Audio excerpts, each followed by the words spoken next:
In this slide, we will be discussing the pathophysiology of myasthenia gravis. Myasthenia gravis is a chronic autoimmune neuromuscular disorder characterized by fluctuating skeletal muscle weakness due to impaired neuromuscular transmission. Normally, acetylcholine released from the presynaptic terminal binds to nicotinic acetylcholine receptors on the postsynaptic membrane, triggering an action potential and subsequent muscle contraction. In MG, or myasthenia gravis, abbreviated as MG, autoantibodies primarily against NACHRS,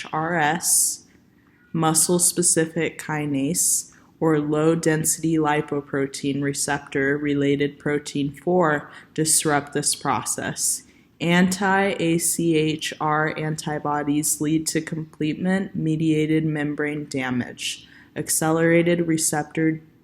degradation, and competitive inhibition of ACH binding, reducing synaptic efficiency. Anti-MuSK antibodies impair receptor clustering, further destabilizing transmission. These defects result in a decreased safety factor, meaning the in-plate potential often fails to trigger a muscle action potential, leading to fatigable muscle weakness that worsens with repeated use. MG often begins with ocular symptoms like ptosis or diplopia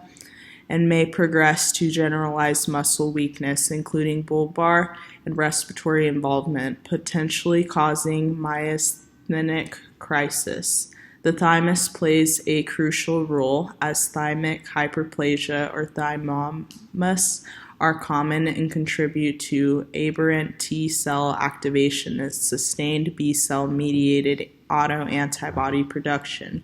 Dysregulated immune tolerance, particularly within thymic germinal centers, perpetuates autoimmunity. The result is a progressive impairment of neuromuscular transmission, leading to significant disability if untreated.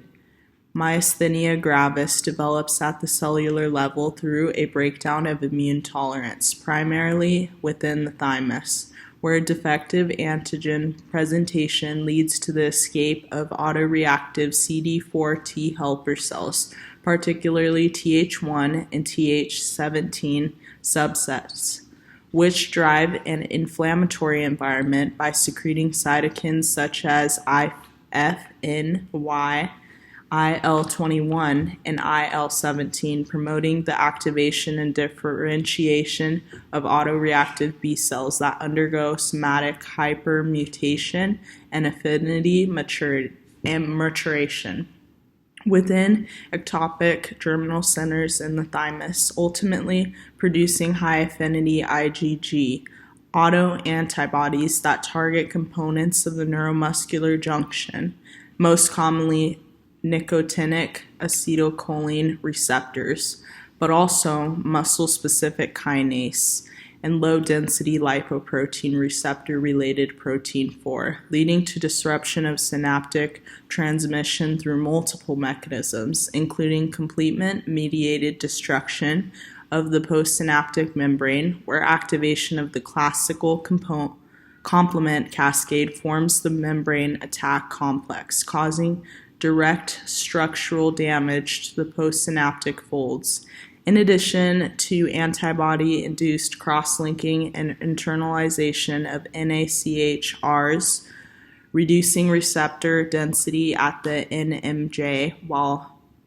MuSK and LRP4 antibodies interfere with the agrin MuSK LRP4 signaling pathway, impairing receptor clustering and synaptic stability, all of which result in a reduced safety factor for neuromuscular transmission, meaning that even normal levels of acetylcholine release fail to generate a sufficient in-plate potential to consistently trigger action potentials in the muscle fiber, leading to progressive and fatigable muscle weakness, which worsens with repeated muscle use due to depletion of readily released ACH vesicles.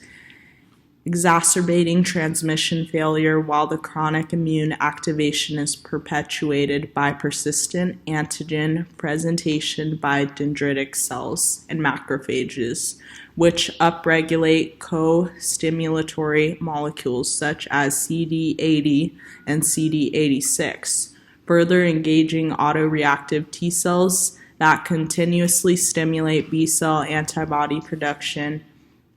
And as the disease progresses, chronic complement activation and inflammatory infiltrates at the NMJ lead to synaptic remodeling, fibrosis, and further receptor loss, amplifying the functional impairment and contributing to the worsening of muscle weakness over time, which can eventually culminate at myasthenic crisis, a life-threatening condition characterized by severe respiratory muscle failure due to overwhelming NMJ dysfunction, requiring immediate intervention, such as plasmapheresis or intravenous immunoglobulin, to rapidly reduce circulating autoantibodies and restore neuromuscular transmission.